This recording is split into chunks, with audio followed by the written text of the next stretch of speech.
말라기서 1장 6절로 14절까지입니다.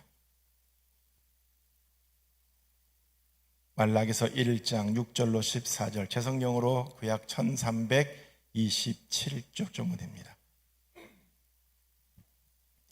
1327쪽 말라기서 1장 6절로 14절, 제가 봉독하겠습니다. 내 이름을 멸시하는 제사장들아, 나 만군의 여호와가 너에게 이르기를, 아들은 그 아버지를, 종은 그 주인을 공경하나니 내가 아버지일진데 나를 공경함이 어디 있느냐? 내가 주인일진데 나를 두려워함이 어디 있느냐 하나, 너희는 이르기를 우리가 어떻게 주의 이름을 멸시하였나이까 하는도다. 너희가 더러운 떡을 나의 제단에 드리고도 말하기를 우리가 어떻게 주를 더럽게 하였나이까 하는도다. 이는 너희가 여호와의 식탁은 경멸히 여길 것이라 말하기 때문이라. 만군의 여호와가 이르노라, 너희가 눈먼 희생제물을 바치는 것이 어찌 악하지 아니하며 저는 것 병든 것을 드리는 것이 어찌 악하지 아니하냐. 이제 그것을 너희 총독에게 드려보라. 그가 너를 기뻐하겠으며 너를 받아주겠느냐. 만군의 여호와가 이르노라, 너희는 나 하나님께 은혜를 구하면서 우리를 불쌍히 여기소서 하여 보라. 너희가 이같이 행하였으니 내가 너희 중 하나인들 받겠느냐. 만군의 여호와가 이르노라, 너희가 내 제단 위에 헛되이 불사르지 못하게 하기 위하여 너희 중에 성전문을 닫을 자가 있었으면 좋겠도다. 내가 너희를 기뻐하지 아니하며 너희가 손으로 드리는 것을 받지도 아니하리라. 만군의 여호와가 이르노라, 해 뜨는 곳에서부터 해 지는 곳까지 이방 민족 중에서 내 이름이 크게 될 것이라. 각처에서 내 이름을 위하여 분향하며 깨끗한 제물을 드리리니 이는 내 이름이 이방 민족 중에서 크게 될 것임이니라. 그러나 너희는 말하기를 여호와의 식탁은 더러워졌고 그 위에 있는 과일 곧 먹을 것은 경멸히 여길 것이라 하여 내 이름을 더럽히는도다. 만군의 여호와가 이르노라, 너희가 또 말하기를 이 일이 얼마나 번거로운고 하며 코웃음치고 훔친 물건과 저는 것 병든 것을 가져왔느니라. 너희가 이같이 봉헌물을 가져오니 내가 그것을 너희 손에서 받겠느냐. 이는 여호와의 말이니라. 짐승떼 가운데에 수컷이 있거늘 그 서원하는 일에 흠없는 것으로 하여 속여 내게 드리는 자는 저주를 받으리니 나는 큰 임금이요 내 이름은 이방 민족 중에서 두려워하는 것이 됨이니라. 만군의 여호와의 말이니라. 아멘. 손을 가슴에 얹고 시작. 나는 하나님 보시기에도 내가 보기에도 참 아까운 사람입니다. 아멘. 아멘. 자, 옆에 계신 분을 좀 이렇게 보시고 한 번 더 인사할 거예요. 이렇게 인사하세요. 눈이 참 아름다우십니다. 시작. 예. 우리 교인들 중에는 거짓말을 못하신 분이 많이 계세요. 그래갖고 영 그 말이 안 나와서 못하시는 분이 계신 거예요. 지금 왜 눈이 아름다우냐면 우리가 영의 눈을 열어서 하나님을 보기 때문에 그래요. 그죠? 아멘. 예. 참 귀한 눈이에요. 우리 눈이 하나님을 향해 있다는 것은 참 복이지요. 자, 오늘 분별 쉬운 두 번째, 내가 드리는 예배와 하나님께서 원하시는 예배의 차이 좀 말씀을 나누려고 합니다. 교회 절기가 다가와요. 교회 절기가 있죠. 부활절, 추수감사절, 성탄절, 이거 절기라고 합니다. 교회 절기가 오면 우리 교인 중에서 제일 먼저 이 절기를 준비하는 사람이 있습니다. 누군지 아세요? 제 아내입니다. 예, 제 아내가 절기를 제일 먼저 준비합니다. 강대상 장식을 해야 되기 때문이지요. 하나님께서 지내라고 하신 절기에 대한 의미를 드러내야 되고, 그다음에 아름답게도 해야 되고, 그다음에 적은 비용으로 아주 충분한 풍성한 효과를 내야 되는 그런 여러 가지 그 관점들이 있고, 그걸 충족시키기가 쉽지가 않습니다. 그래서 일찍부터 머릿속에 기도하면서 많은 것들을 묵상하고 구상하고 재료까지 정리를 하게 됩니다. 그렇게 일이 다 마친 다음에 이제 때가 되면 아주 듬직한 일꾼이며 기사인 저를 데리고 서울에 올라갑니다.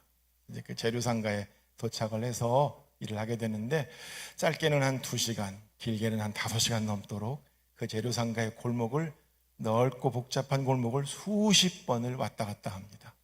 왔다 갔다 하면서 혹시 빠진 재료가 있는지 살펴보고, 그 다음에 또 미처 생각하지 못한 더 좋은 재료가 나왔는지 이렇게 살펴보면서 막 구상을 이렇게 맞추어 나아갑니다. 저도 이제 차를 타고 가면서 또는 그 전에 이제 아내가 어떤 이제 구상을 가지고 있다는 것을 대충은 들어요. 듣고 이제 올라가는데 역시 시간이 지날수록 남자의 한계성은 금방 바닥을 드러냅니다. 저는 지쳐갑니다 이제. 그래서 아내가 앞에 가면 제가 뒤에 가면서 슬쩍 이런 말을 합니다. 여보, 여기 이거 좋다, 이걸로 하자. 이렇게 합니다. 또 가다가 또 이것도 있네, 이렇게 합니다. 그리고 또 이제 아내의 약점을 공격하죠. 아, 여보, 이게 싸고 많네, 이걸로 하지. 자꾸 이렇게 합니다.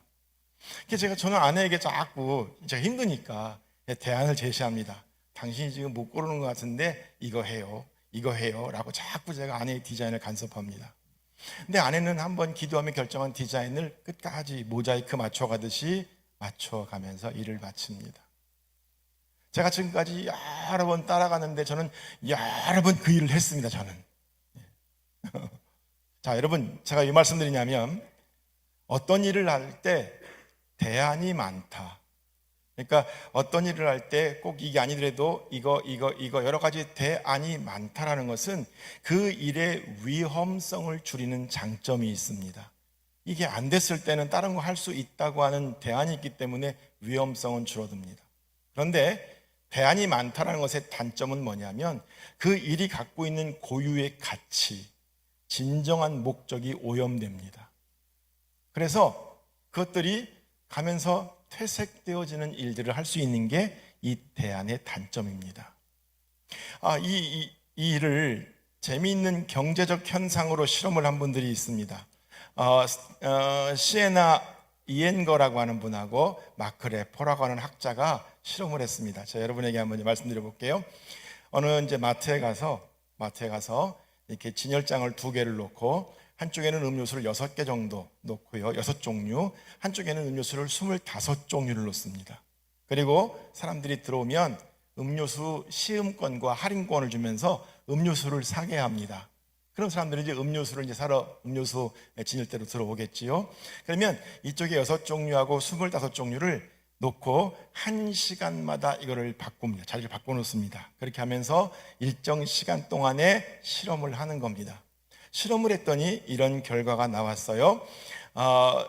300명쯤 지나갔는데 그 지나간 300명 중에서 6종류의 음료수가 있는 진열대를 지나간 사람이 40%, 그 다음에 25종류의 음료수가 있는 진열대를 지나간 사람이 60%가 지나갔어요.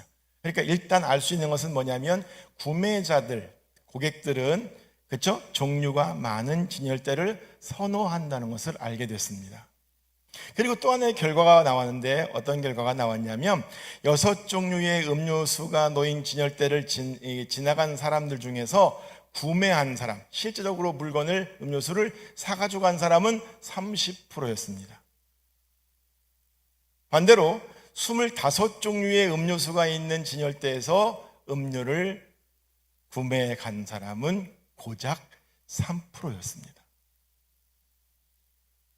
훨씬 많이 지나갔는데 음료수는 훨씬 더 적게 구매를 했다. 이게 무엇을 얘기하냐면 고객은 다양한 선택 대안이 준비된 쪽에 매력을 느끼지만 선택 대안이 많을수록 결국은 결정에 혼란을 느껴서 쉽게 구매 결정을 하기가 어렵다는 거예요. 좀 어려운가요? 이런 거죠. 사람들은 많은 종류가 있으면 가서 구매를 할 때 이렇게 한다는 거예요. 혹시 내가 이걸 사서 가져간 다음에 아유 그거 살 걸 하고 후회를 하거나 또는 이 선택 때문에 다양한 것을 놓칠 수 있다라고 하는 어떤 마음에 약간 두려움이 있다는 거예요. 그래서 제대로 된 구매를 할 수가 없고 건성건성 보게 되는 거예요. 6가지가 있으면 쫙 살펴보고 필요한 걸 택하는데 25가지가 있으면 건성 보고 하기 때문에 잘 구매를 하지를 않는다. 이거를 어떻게 얘기하냐면 이렇게 얘기하죠. 대안이 많을수록 구매라고 하는 절대 가치가 떨어진다는 거예요. 무너진다는 거예요. 대안에 대한 얘기를 이렇게 하고 있는 거지요. 자, 지난주에 이어서 우리가 말라기 말씀을 오늘도 나눕니다.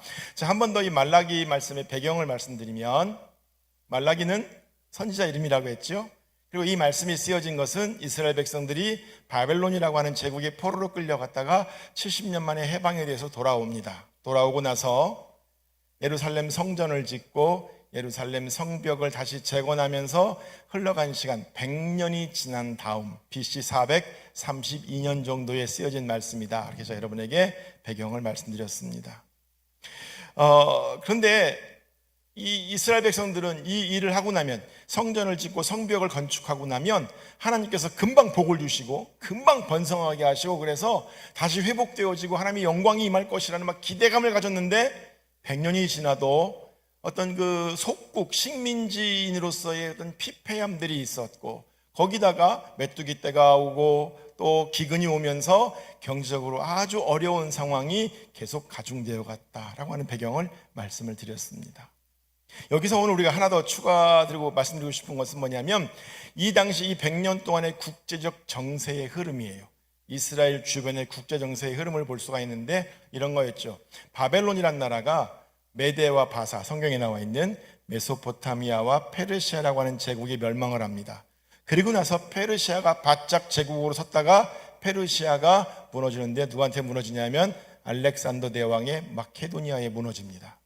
제국이 무너집니다. 그다음에 마케도니아가 일어섰다가 마케도니아가 4개로 나누어지는데, 이 4개 중에서 로마 제국이 탄생을 합니다. 그러니까 이런 어떤 고대 근동의 역사가 급박하게 흘러가면서 역사의 소용돌이가 막 휘몰아치고 있습니다. 그러니까 주변도 그렇고 안에서도 부진하고 이런 대외적인 상황들을 가지고 있는 상황에서 말라기서가 기록되었다라는 거 여러분이 이해를 하시면 좋겠습니다. 자, 이 말씀 속에서 오늘 하나님은 이스라엘 백성들에게 너희는 지금 이렇게 예배를 드리고 있다라고 하는 이스라엘 백성의 예배, 제사의 모습을 말씀하시고, 아울러서 나는 이러한 제사, 이러한 예배를 원한다라고 말씀하시는 의미를 담고 있습니다. 오늘 이 말씀 보면서 우리 예배를 좀 생각해보고 하나님이 원하시는 예배가 뭔가 한번 좀 살펴보는 그런 시간이 됐으면 좋겠습니다. 자, 이스라엘 백성들이 하나님께 어떻게 예배했느냐. 첫 번째로 이스라엘 백성은 하나님을 멸시하는 마음으로 예배를 드렸습니다. 여러분 그 주보 안에 답지 제가 기록해 놨으니까 보시고요. 한번 따라 하시겠어요? 하나님을 멸시하는 마음으로 예배를 드렸습니다. 하나님을 경멸하는 마음으로 예배를 드렸다 그랬습니다. 6절 말씀 한번 읽어볼까요? 같이 6절. 자, 시작. 내 이름을 멸시하는 제사장들아, 나 만군의 여호와가 너에게 이르기를 아들은 그 아버지를, 종은 그 주인을 공경하나니 내가 아버지일진데 나를 공경함이 어디 있느냐, 내가 주인일진데 나를 두려워함이 어디 있느냐 하나 너희는 이르기를 우리가 어떻게 주의 이름을 경멸하였나이까 하는도다. 아멘. 자, 여기서 이 말씀의 대상이 나와요. 대상 보세요. 내 이름을 멸시하는 누구야? 제사장들아 그렇게 되어 있어요. 그래서 어떻게 보면은 이 6절부터 14절은 제사장들에게 주시는 말씀이라고 볼 수도 있어요. 그런 면에서는 이런 배경을 한번 여러분이 생각해 보시면 좋을 것 같아요. 자, 이스라엘 백성이 몇 지파가 있었죠? 12지파가 있었어요. 그 12지파 중에서 하나님이 땅을 쫙 분배하시면서 한 지파에게 안 주셨어요. 누구죠? 레위 지파예요. 레위 지파는 나머지 지파가 레위 지파를 걷어서 먹이고, 레위 지파는 땅의 것을 누리는 것이 아니라 하늘의 것, 하나님의 것에 충성하도록 성전에서 일하도록 해주셨어요. 그러면 땅에 있는 지파가 몇 개 남았느냐? 11개 남았는데 11개 중에서 요셉 지파가 에브라임과 므낫세로 나뉘면서 12개가 됩니다. 그래서 12지파는 살아있고 레위만 떼어서 하나님이 받아가셨다, 그렇게 보시면 되는 거예요. 그러니까 레위 지파가 성전을 열심히 섬겼어요. 그러면 이 레위 지파가 제사장이 돼서 먹는 음식은 어디서 나오는 거죠? 제사드리러 와서 드려지는 제물에서 나와요. 그렇죠? 여러분 다 배우셨죠? 그렇죠? 자, 여러분에게 레위기를 말씀드린 이유가 레위기를 알아야 성경이 다 이렇게 풀려져 가요. 굉장히 중요해요. 요제, 거제 이렇게 해서 띄고, 화목제에서 띄고, 이렇게 해서 먼저 먹도록 주는 제물이 있었어요. 자, 그런데 이스라엘 백성이 바벨론의 포로로 갔다 와서 잃어버렸던 제사가 회복은 되었는데 완전히 회복이 안 됐어요. 5가지 제사가 있었어요. 그러니까 번제, 그다음에 속죄제, 속건제, 화목제, 소제, 5가지 제사가 있었는데 이 제사를 하나님 앞에 번번이 드리던 이스라엘 백성들이 뚝 끊어버린 거예요. 정기적인 제사도 끊었고 그런 제사도 끊으면서 드문드문 제사를 드리러 오는 거예요. 그러면 레위인들이 먹을 게 풍성해요? 없어요? 없지요. 그래서 많은 레위인들이 성전을 떠나갑니다. 그러면 남아있는 제사장들이 어떻게 했느냐? 자기들의 목숨을 부지하려니까 어떻게 했느냐? 제물을 갖고 왔는데 도무지 하나님께 드릴 수가 없는 거야. 눈도 멀어 있고 다리도 절고 털도 빠지고 병들어서 후두루두루 갖고 왔어. 이건 하나님께 드리면 안 돼. 그런데 이거를 받아서 제사를 드리는 거예요. 왜? 그래야 자기들이 목숨을 연명할 수 있기 때문에 하는 거예요. 이런 식으로 제사가 드려졌어요. 그러니까 오늘 이 말라기서 1장 6절부터 14절까지 말씀은 그런 성전의 어떤 불합리한 구조와 제사장들이 연결되어져 있는 어떤 그런 배경들이 쭉 나온 제물 문제가 기록되어 있는 것처럼 보입니다. 그런데 7절 이하의 말씀을 우리 쭉 읽겠지만 읽어보면 이게 꼭 제사장들에게 하는 말씀이 아니고 이스라엘 민족 전체에게 주시는 말씀으로 봅니다. 그래서 오늘 이 제사장을 어떻게 해석하냐면 이렇게 해석하는 게 좋아요. 제사장으로 부름받은 이스라엘 민족, 이렇게 보시면 돼요. 그렇죠? 그러니까 제사장아, 이 말이 뭐냐면 내가 제사장으로 부른 이스라엘 민족아, 이렇게 보시면 된다. 자, 그러면 이스라엘 민족이 하나님을 어떻게 했다고요? 어떻게 했다고요? 멸시했다고 했습니다. 하나님이 말씀하시죠. 너희가 멸시했다. 그러자 이스라엘 백성들이 뭐라고 얘기합니까? 6절 끝에 우리가 어떻게 주의 이름을 멸시했습니까? 이렇게 반문합니다. 따지는 거죠. 하나님이 이것도 이제 1장 2절 말씀과 똑같죠. 하나님께서 너희가 날 멸시했다 그러니까 우리가 언제 멸시했습니까? 멸시했다는 증거가 있습니까? 하나님 무슨 말씀 그렇게 하십니까? 라고 약간 서운한 투로 대드는, 반박하는 그런 말을 하고 있는 것을 보게 됩니다. 그래서 하나님께서 뭐라고 말씀하시느냐? 너희 재물 문제를 보자. 재물이 이렇지 않느냐라고 얘기합니다. 그러니까 재물 받은 그 얘기를 하니까 또 뭐라고 하느냐? 우리가 어떻게 주를 더럽게 했습니까? 라고 또 반박을 합니다. 자, 7절, 8절 읽어볼까요? 시작. 너희가 더러운 떡을 나의 제단에 드리고도 말하기를 우리가 어떻게 주를 더럽게 하였나이까 하는도다. 이는 너희가 여호와의 식탁은 경멸히 여길 것이라 말하기 때문이라. 만군의 여호와가 이르노라. 너희가 눈먼 희생 제물을 바치는 것이 어찌 악하지 아니하며 저는 것 병든 것을 드리는 것이 어찌 악하지 아니하냐. 이제 그것을 너희 총독에게 드려보라. 그가 너를 기뻐하겠으며 너를 받아주겠느냐. 하나님은 아주 구체적으로 말씀하시죠. 어떤 제물을 바쳤다고 그래요? 저는 것, 병든 것, 그렇죠? 이런 것 갖다 바쳤다. 자, 이 말씀을 한 번 더 하세요. 12절, 13절. 시작. 그러나 너희는 말하기를 여호와의 식탁은 더러워졌고 그 위에 있는 과일 곧 먹을 것은 경멸히 여길 것이라 하여 내 이름을 더럽히는도다.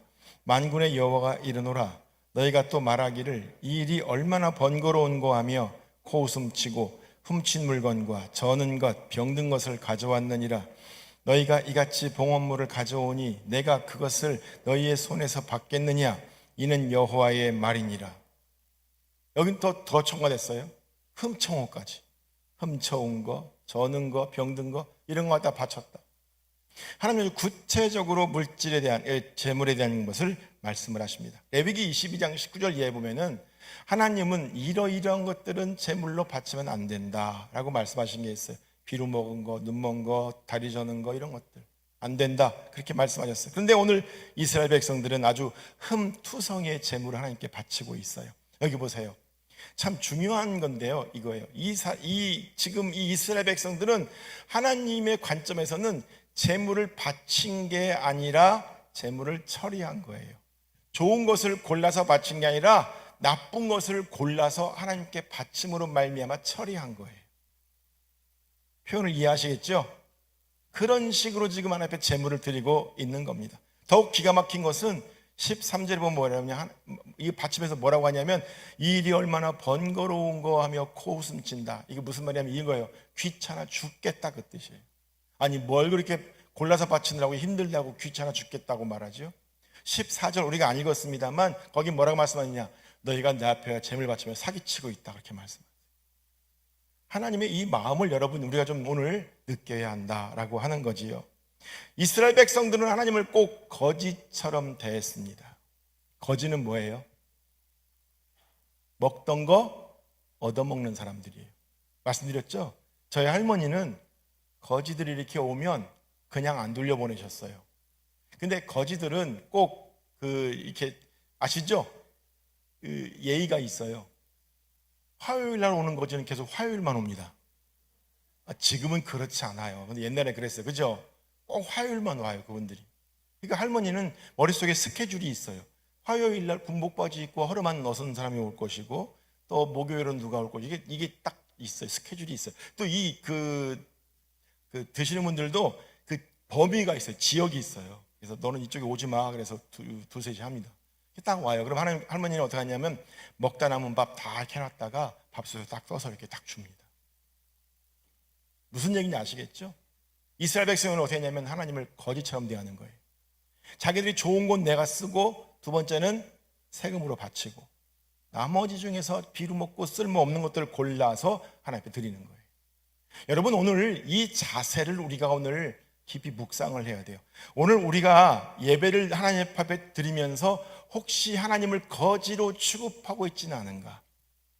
내가 하나님 앞에 예배 드릴 시간을 딱 띄워놓는 게 아니라 바쁠 때는 예배 못 드리는 걸로 아주 당연히 여기고, 하나님 앞에 드리는 이 시간을 내가 쓰고 남는 시간을 드리는 것처럼 예배 드리고 있지 않은가? 더 나가서 여러분, 이 마음은 꼭 기억하세요. 우리가 하나님 앞에 예배를 드려주는 것으로 여기고 예배 드리는 것은 아닙니다. 내가 한번 예배 드려주는 것으로 그렇게 여기고 예배를 드리고 있다라면 오늘 이스라엘 백성과 다르지 않다라는 거예요. 우리가 지금 하나님 앞에 큰 인심을 쓰는 것처럼, 예배를 드려주는 것처럼, 마치 내가 예배를 안 드려주면 하나님이 어디 가서 빌어먹을 것처럼 그렇게 예배를 드려주는 그따위 마음들을 하나님이 거부하시는 거예요. 여러분 기억하세요. 하나님은 우리가 헌금을 안 드린다고 해서 어디 가서 굶어 죽는 그런 분이 아니에요. 하나님은 우리가 예배를 안 드린다고 해서 어디 가서도 영광을 받지 못해갖고 한쪽에 찌그러져 있는 그런 쓸모없고 볼품없는 그런 분이 아니에요. 하나님은 우리가 봉사하지 않는다고 해서 손발이 다 잘려진 불구자처럼 바보처럼 그렇게 멍하니 앉아 계신 분이 절대로 아니에요. 오해하지 마세요. 하나님은 그런 대접 받으실 분이 절대 아닙니다. 오늘 하나님이 지금 이스라엘 백성의 그걸 한번 탁 짚고 넘어가시는 거예요. 또 하나 여기서 한번 좀 드릴 말씀이 있어요. 우리가 어떻게 주의 이름을 멸시하였나이까 라고 하는 이 말은 이런 뜻이에요. 그래도 우리가 예배를 계속 드려왔지 않습니까? 이 뜻이에요. 하나님 앞에 비록 드리는 제물은 개떡 같아도 그래도 우리가 이스라엘 돌아온 후에는 계속 제사를 드리고 있지 않습니까? 라고 하는 어떤 일종의 변명이라고 이해를 하시면 됩니다. 하나님께서 물으시죠. 야, 너희는 내가 그 말하는 것을 뻔히 알면서도 그런 제물을 드리며 예배를 드리냐? 그럼 이스라엘 백성이 이렇게 대답해야겠죠. 하나님 죄송합니다. 저희가 돌아온 지 얼마 안 돼서 사는 게 미천합니다. 드릴 게 참 불편합니다. 라고 했으면 하나님이 이해하실 텐데, 이스라엘 백성들의 마음은 지금 이런 거예요. 하나님께서 싫어하신다는 것을 뻔히 알면서도, 또 그것도 지키지 않으면서도, 그것을 어기면서도, 그럼에도 불구하고 우리가 어느 정도는 하고 있으니까 나름 잘하고 있는 것이 아니냐라고 하는 생각을 한다는 거예요. 나름 잘하고 있다라고 자기들끼리 생각했다는 거예요. 제가 목회를 하면서 우리 교인들하고 대화를 하다가 고구마를 먹은 것처럼 답답할 때가 있어요. 답답할 때가 있어요. 언제냐? 아주 자신 있게 목에 힘을 주고 저한테 이런 말을 해요. 목사님 아시죠? 뭐요? 우리가 어떻게 하나님 말씀을 100% 다 지킵니까? 이만큼 지키고 잘하는 거지. 그러면 제가 할 말이 없어.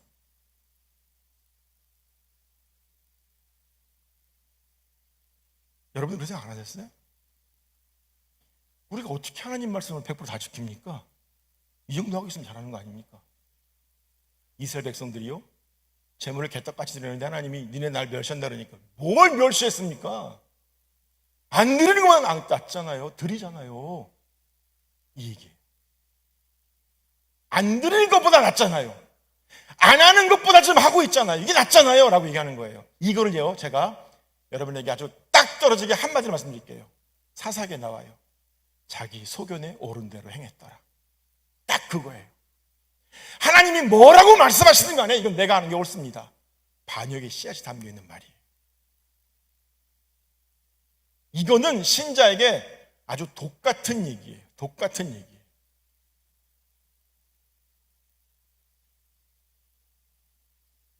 이 안에는 항상 하나님의 말씀하심에 대해서 거부하려는 자세, 그 심정이 들어있는 태도예요. 이 안에는 하나님은 어떻게 이렇게 말씀하시는데 내가 보기에는 그렇지 않다라고 하는 것이 들어있음을 보이는 거예요. 예배드릴 마음도 없는데 와서 앉아서 눈 딱 감고 아니 옆으로 틀어앉고 예배를 안 드리면서도 그래도 안 드리는 것보다 드리는 게 낫다라는 마음으로 예배 안 했다면 하나님이 그 마음 안 받으신다는 거예요. 그거는 오히려 그 안에 독이 들어있는 거예요. 죽이는 독이 들어있다는 거예요. 지금 이스라엘 백성들의 이 예배의 자세를 여러분이 꼭 한번 이해를 하시면 좋겠어요. 억지로 와서 예배 앉아 계시다면 좀 마음을 여세요. 그렇게 앉아있는 거 하나님 원치 않으세요. 두 번째로 이스라엘 백성들의 예배의 모습은 하나님의 사랑을 알지 못하는 예배입니다. 따라하겠습니다. 하나님의 사랑을 알지 못하는 예배입니다. 자, 우리가 지난주에 1절부터 5절 나누면서 2절 한번 볼까요? 2절 시작. 여호와께서 이르시되 내가 너희를 사랑하였노라 하나 너희는 이르기를 주께서 어떻게 우리를 사랑하셨나이까 하는도다. 나 여호와가 말하노라. 됐습니다. 자, 앞에 보시면 하나님께서 내가 너를 사랑한다 그래서 이스라엘 백성이 뭐라고 했어요? 사랑하시기는 무슨, 아이고 하나님 우리를 어떻게 사랑하셨는데요? 라고 따지는 거예요. 자, 보세요. 이게 앞부분하고 뒤 6절 이하가 어떻게 이어지냐면 이렇게 이어지는 거예요. 우리가 지금 이런 제물 드리는 건 당연한 거 아니에요? 왜? 하나님 우리를 사랑하지 않으시잖아요. 근데 뭘 말이 많으세요? 뭘 더 바라세요? 이 정도 드려주고 예배를 꾸준히 드리는 것만 해도 다행인 줄 아세요? 그 뜻이에요. 굉장히 참 다른 예배 자세가 들어있어요. 하나님께서 우리를 사랑하지 않으시는데 우리가 뭐라고 좋은 것을 하나님께 드립니까? 라고 생각해서 저는 거, 눈먼 거, 그죠? 병든 거 이런 거를 드렸습니다. 그러면서 하나님은 이거 받으실 당연하다고 생각했습니다. 자, 근데 우리가 지난주에 배웠죠? 하나님이 이스라엘 백성을 사랑하셨어요? 안 하셨어요? 사랑하셨죠. 어떻게 사랑하셨어요? 야곱을 택하는 것처럼 하나님이 택해 주셨어요. 그다음에 야곱을 지키신 것처럼 하나님이 이스라엘 백성들을 지켜 보호해 주셨어요. 그걸 뭐라고 했죠? 하나님의 간섭이 아니라 관심이라고 했죠. 하나님의 관심으로 그들을 이끌어 주셨습니다. 그런데도 그들은 하나님의 사랑을 다 잊어버렸어요. 왜? 오직 현실에 어려운 것이 하나님의 사랑을 가려버렸어요. 현실만 보다 보니까 하나님 우리를 사랑하지 않는다고 여기는 마음이 컸던 거지요. 그래서 하나님께서 자기들을 사랑하지 않으시기 때문에 더러운 재물을 드려도 된다라고 여겼던 거죠. 제가 초등학교 5학년 때쯤 기억을 해요. 저는 장난감이 많이 없었어요. 장난감을 늘 갖고 싶은 마음이 있었는데 5학년쯤 되니까 제가 축구공이 하나 갖고 싶었어요. 축구공. 그래서 제가 세뱃돈을 받은 거를 쌈짓돈을 모아놓고 있다가 어머니께 말씀드려서 조금 돈을 보태갖고 한 500원 정도를 제가 준비를 했어요. 축구공을 사야겠다 해서 제가 공단 입구에서부터 걸어서 시계탑을 넘어갔고 충북체육관 앞에까지 왔어요. 제가 여러분 지금은 뭐 별거 아니라고 하지만 조만하게 걸어가면 한참 가는 거리예요. 한나절을 가요. 그때는 그 체육관 앞에 체육사가 한 2개 있었어요. 충북체육사하고 뭐 있었어요. 거기까지 축구공을 사러 왔어요. 이제 자신 있게 이제 왔죠. 딱 들어가서 축구공 주세요 하고 500원을 내려고 보니까 500원이 택도 없는 거예요. 택도 없는 거예요. 너무너무 낙심이 되는 거예요. 그래갖고 500원을 다시 들고 나왔어요. 나와갖고 집을 걸어가는데 더 시계탑을 넘어서 걸어가는데 저쪽에 석양은 지고 신장도를 혼자 걸어가는데 마음이 너무너무 속상한 거예요. 근데 그 속상함이 부하로 치밀어 올랐다가 원망으로 가는 거예요. 어떤 원망? 우리 부모님 마저? 아니 사랑하는 자식한테 축구공도 하나 못 사주나? 이 부모님 너무 원망스러운 거예요. 나 하면 다야? 이런 생각이잖아요. 부하가 치밀어 오고 막 원망이 되는 거예요. 그래갖고 집에 씩씩거리고 들어왔는데 어머님 속도 모르고 형제야 밥 먹어 그러시는 거예요. 그래갖고 제가 그때 제가 결심을 했어요. 제가 어떤 결심을 했느냐? 우리 부모님은 나를 사랑하지 않는다. 그래서 지금부터 내가 밥을 거부하자. 그래서 굶어 죽어버리자. 굶어 죽으면 우리 부모님이 그때 가서 땅을 치고 후회할 거다. 그게 내가 보복하는 일이다. 그렇게 마음을 먹고 밥을 안 먹고 밤에 문을 꽝 닫고 들어갔습니다. 근데 어머니가 제 모습을 보시고 아셨을까 모르셨을까요? 알죠. 빤히 알죠. 입은 오리주둥이 마냥 나와갖고 눈은 찢어져갖고 이러고 들어갔으니까 다 아시죠. 근데 어머니가 밥 먹으라는 소리를 안 하시더라고요. 밥 먹고 다 치우셨어요. 방에 혼자 앉아 있으니까 현기야 부르시더라고요. 나갔어요. 했더니 뭐 서운한 거 있니? 뭐 때문에 그러니? 그러시더라고요. 그래서 아니에요. 뭐 딴 소리 막 하다가 결국은 복이 받쳐갖고 북 받쳐갖고 축구공 얘기를 했어요. 갔더니 없더라. 걸어갔다 오느라고 죽을 뻔했다. 속상하다 막 얘기했겠죠. 어머니께서 저한테 이렇게 말씀하셨어요. 현기야, 네가 축구공 500원이라고 했잖아. 네가 500원이라고 해서 내가 500원만 준 거지. 엄마가 그거 더 비싸다고 엄마가 안 사주겠니? 엄마가 너를 사랑하는데 500원 넘는다고 그걸 안 사주겠니? 그러시더라고요. 그러시면서 어머니께서 제 손을 꼭 잡고 기도하시는데 어린 것이 500원 들고 그거 거기에 넘어갔다 걸어온 게 속이 상하시는지 어머니가 막 우시면서 제 마음 하나님 위로해달라고 기도하시더라고요. 그래서 그 기도하고 제가 밥을 2공기를 먹었어요. 그리고 내가 축구공 사는 걸 잊어버렸어요. 그래서 제가 평생에 축구공을 한 번도 가져본 적이 없어요. 그냥 그걸 끝났어요. 그냥. 혹시 여러분 중에서 지금 하나님께서 자기들을 사랑하지 않으신다고 불평했던 이스라엘 백성들처럼 하나님께서 나를 사랑하신다는 증거가 뭐 있냐고 하나님의 사랑을 의심하는 분들이 혹시 있는지 모르겠습니다. 제가 지난주에 말씀드렸죠. 왜 우리가 하나님의 사랑을 못 느끼냐면 우리가 요구하는 하나님의 사랑의 표현은 몇 가지예요. 대박, 로또, 아파트 당첨권 이런 거예요. 근데 하나님은 그런 방식으로 우리를 사랑하지 않으세요. 하나님 우리를 사랑하신 범우주적인 가장 놀라운 방법은 뭐냐? 쓸모없고 아무 가치 없고 그쵸? 예, 그냥 죄인 덩어리인 우리들을 사랑하셔서 택하시고 아들을 십자가에 죽이시고 피 흘리셔서 우리의 죄를 사하신 거예요. 그거가 가장 큰 사랑이에요. 근데 우리는 그 큰 사랑을 자꾸 잊어버리고 하나님이 나에게 해주신 게 뭐가 있냐고 자꾸 현실적인 불만만 이야기하면서 하나님의 사랑이 부족하다고 불평을 하고 있다는 거지요. 그리고 마치 제가 밥을 안 먹는 것이 큰 반항인 것처럼 예배를 하나님 앞에 무기 삼는 사람들이 있어요. 가끔 지난주에 제가 못 뵈서 전화드렸습니다 하고 전화드리면 어떤 분이 이렇게 들어요. 목사님, 예, 저 시험 들었어요. 교회 안 나갑니다. 아주 힘있게 얘기하세요. 또 어떤 분은 이런 분이 계세요. 언젠가는 다시 나가겠지만 지금은 나갈 마음이 없습니다. 딱 자르십니다. 결코 잘하는 게 아닙니다. 영적인 눈이 닫혀 있고 현실적인 눈만 열려 있는 겁니다. 이런 식으로 하면요, 하나님과의 관계가 점점 서먹서먹해지다 끊어집니다. 그래서 나중에 나갈 겁니다 했다가 아예 못 나오는 분이 계십니다. 제가 말씀드렸죠? 사다리 얘기했어요. 자, 사다리는 몇 칸씩 올라가요?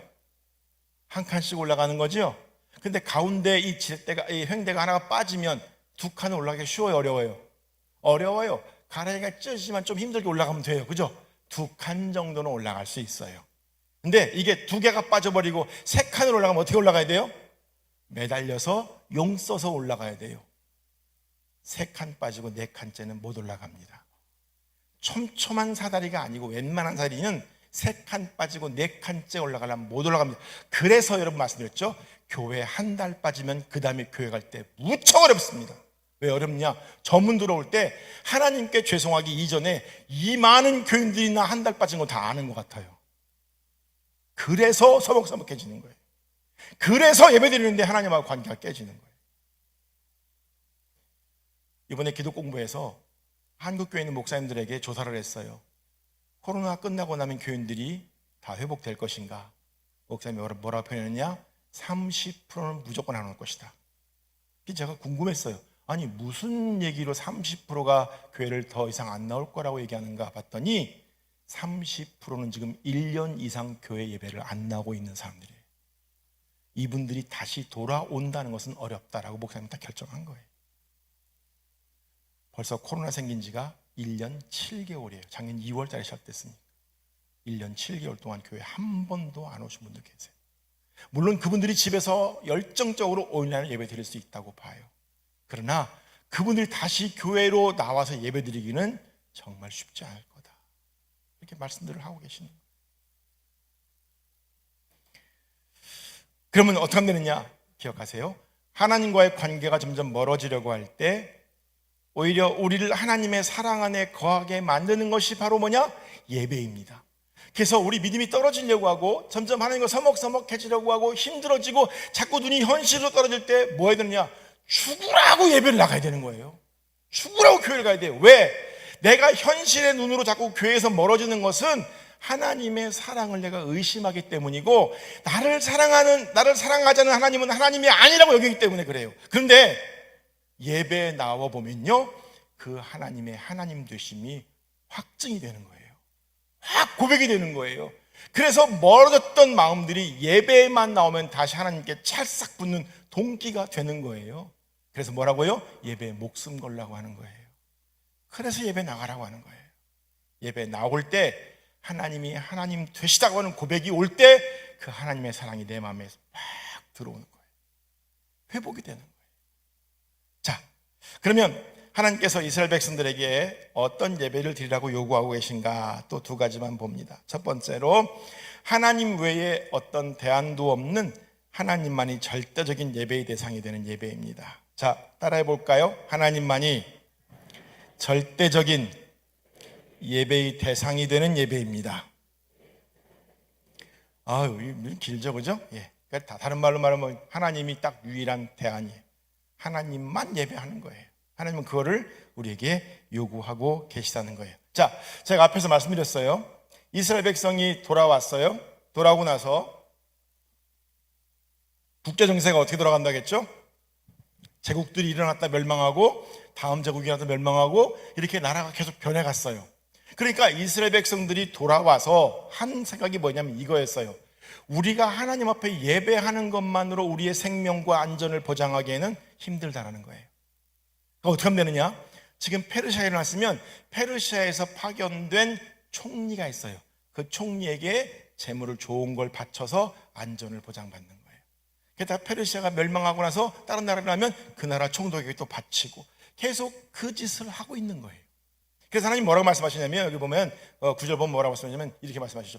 8절인가요? 내게 바치는 것을 너희 총독에게 갖다 바쳐봐라. 봤나? 이게 그냥 하신 말씀이 아니에요.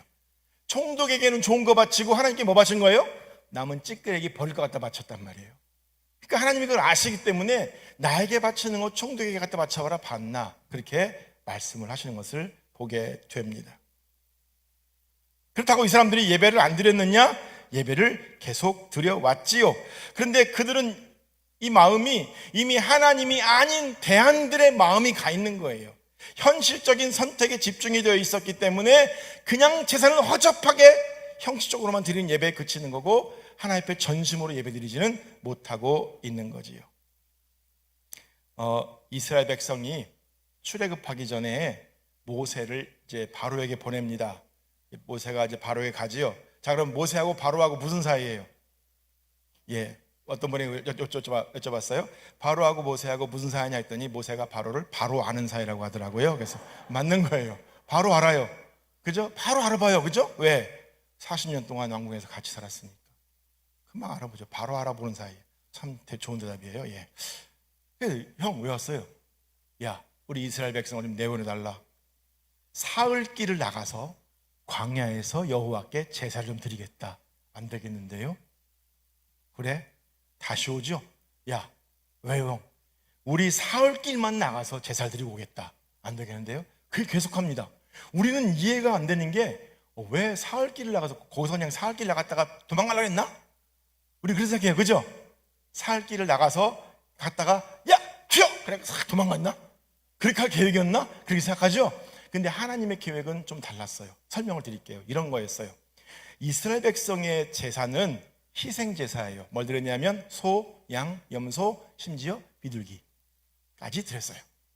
짐승을 잡아서 피로 드리는 희생제사예요. 근데 애굽이라고 하는 이집트 나라는 종교적으로 동물을 신으로 섬기는 체계가 있어요.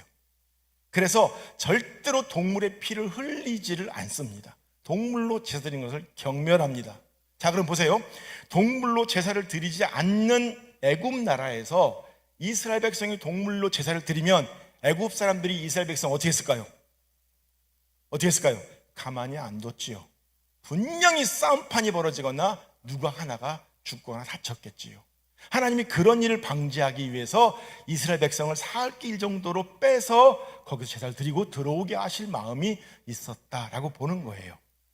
그런 면에서 보면요, 흰 암소는 애굽의 아시스 신이라고 했어요. 또 숫소는 아피스 신이라고 했어요.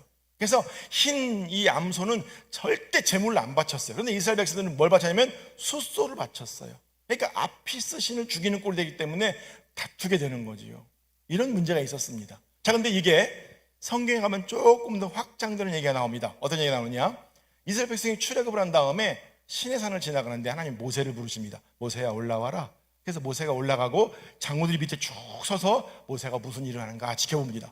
그런데 올라가더니 며칠 동안 연락이 없냐면 40일 동안 연락이 없어요. 왜? 핸드폰을 안 갖고 올라간 거예요. 아니면 갖고 올라갔다가 하나님이 계신 곳에서 너무 신성해서 핸드폰을 껐거나, 그죠? 연락이 안 되는 거예요. 그러니까 장로들도 위해서 40일 동안 왜 안 내려오시나 기다리는데 밑에 백성들은 더하죠. 난리가 났어요. 모세가 우리를 끌어내서 여기서 죽일 작정인가 보다, 도망갔다. 하나님은 어디 있느냐? 막 이렇게 따지는 거예요. 그러다가 모세랑 같이 있던 아론을 끄잡아냅니다. 네가 해결해. 아론이 어떻게 하면 될까? 우리가 신을 만들자. 무슨 신을 할까? 기다려. 금 다 걷어. 금 쫙 걷습니다. 어떻게 하냐? 녹인 다음에 만든 상이 뭘 만들었어요? 뭘 만들었어요? 송아지를 만듭니다. 황금 송아지를 만들어 놓습니다. 이게 굉장히 근거가 있어요. 잘 보세요. 자, 이스라엘 민족이 여기 나오기 전까지 어디 살았어요? 어디 살았어요? 애굽에 살았어요. 애굽에서 주로 섬기는 신은 무슨 신? 동물신인데 그 중에 무슨 신? 소신을 섬겼어요. 그러면 이 백성들이 거기서 가장 쉽게 만들 수 있는 건 뭐냐? 금방 녹여서 뚝딱뚝딱 만들 수 있는 건 금밖에 없다. 금 모아라. 그다음에 만드는 신은 무슨 신을 만드냐? 머릿속에 들은 게 뭐밖에 없어요? 소밖에 없어요. 소는 못 만들어. 너무 크니까 송아지를 만들어. 결론을 말씀드릴게요. 이스라엘 민족에게는 그 당시에 하나님 말고도 다른 신을 섬길 수 있다고 하는 가능성이 머리에 쫙 들어있는 거예요. 하나님이 아니더라도 소신도 있고, 그죠? 그리고 개구리신도 있고, 이신도 있고, 파리신도 있어요. 하나님 외에 섬길 수 있는 대안이 너무나 많은 거예요. 하나님이 그것에서 경멸하십니다. 나 죽여버리겠다고 하니까 모세가 뭐라고 하냐? 하나님 잠깐 스톱! 왜?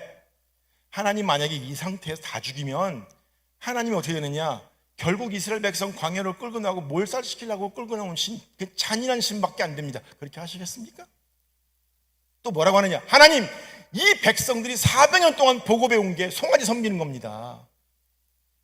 그래서 그거 만들었는데 하나님 한 번 더 가르치십시오 라고 모세가 하나님을 설득하죠. 하나님 마음을 바꾸십니다. 어떻게 하느냐? 레위인들을 부르신 다음에 송아지 만들자고 한 사람, 만든 사람, 앞에서 뛰놀며 춤춘 사람, 제사에 집전한 사람들 끄집어내 다 죽여. 싹 다 죽여버립니다. 이게 뭐냐? 너희에게는 나밖에 없다. 나의 제사는 나만 받는다. 나 외에 대안은 없다 라고 하는 것을 확실하게 가르치는 사건이 출애굽기 32장에 나옵니다. 하나님은 대안을 요구하지도 않으시고 필요하게 하지도 않으십니다. 하나님만 영광을 받으시는 것이 예배입니다. 하나님만 주인 되시는 게 예배입니다. 근데 여기서 우리가 또 한 가지 좀 살짝 볼 게 있어요. 시간이 많이 갔지만 우리가 또 하나 발견한 것은 하나님께 진정으로 예배함이 없다고 그러면 우리가 예배하는 이 형식이 대안이 될 수가 있어요. 이게 좀 위험한 얘기인데 참 여러분 들어보시면 좋을 것 같아요. 예배에는 본질과 형식이 있어요. 예배의 본질은 뭐냐 하면 하나님과 관계를 하는 거, 이렇게 하나님과 이렇게 관계를 맺는 것이 진짜 예배의 본질이에요. 형식은 뭐냐면 그 예배를 드리기 위한 절차를 말해요. 성경에 말하는 거는 의복, 제물, 절차, 순서 이런 걸 말할 때 이제 의식. 한번 설명을 쉽게 드려볼까요? 자, 여러분, 여기 물이 들어있죠. 컵이 있어요. 그렇죠? 그렇죠? 자, 여기서 본질은 뭐예요? 본질이 컵에 물이에요. 물이죠. 한 모금 마시고요. 아, 좋네요. 자, 이 본질이 물인데 이 물만 두면 물을 마실 수 있어요? 없어요? 없지요. 그래서 형식이라고 하는 컵이 있는 거예요. 이해가 되죠? 그래서 진정한 완성은 본질과 형식이 함께 가는 거예요. 함께 있는 거예요.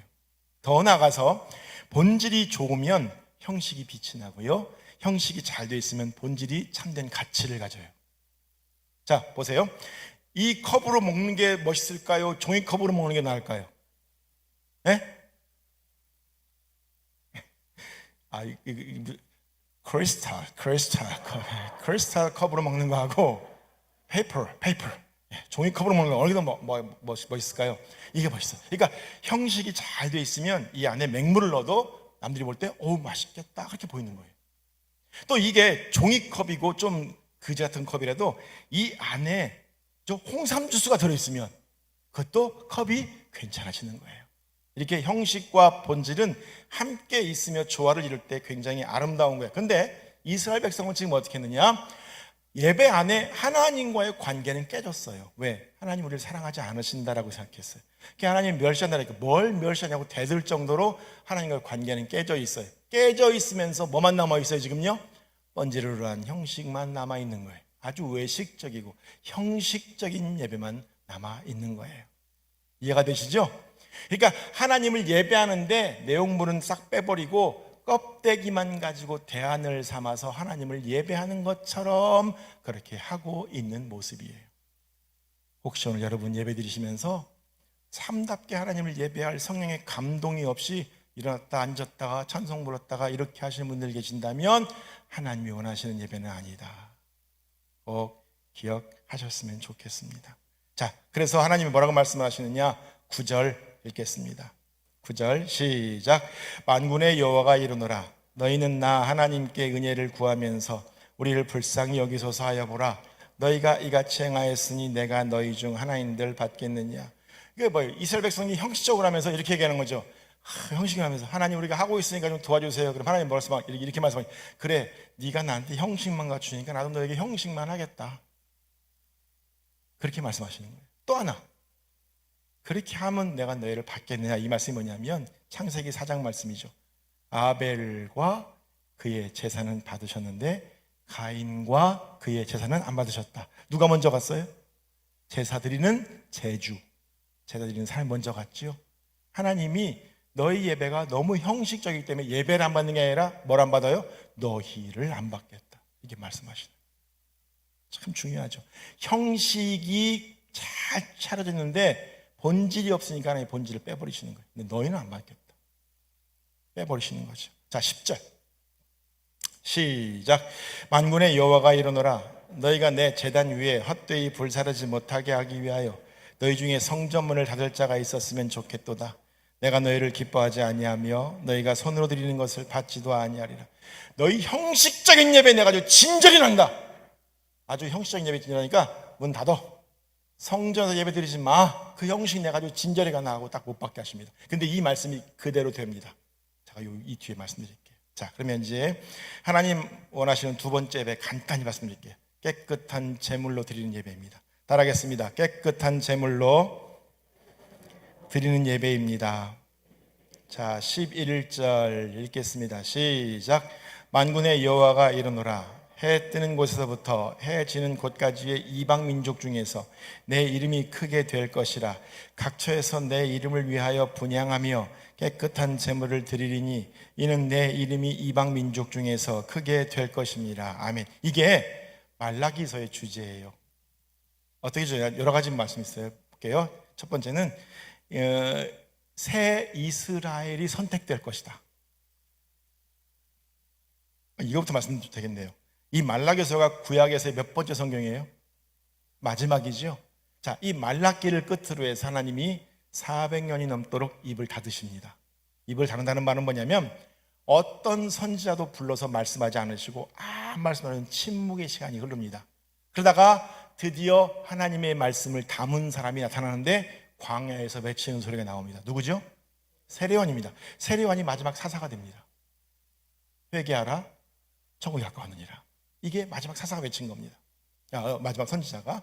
그래서 그 400년 동안을 뭐라고 하냐면 신구약 중간기라고 하는데, 신구약 중간기 동안에 무슨 일이 일어나냐? 성전문이 닫힙니다.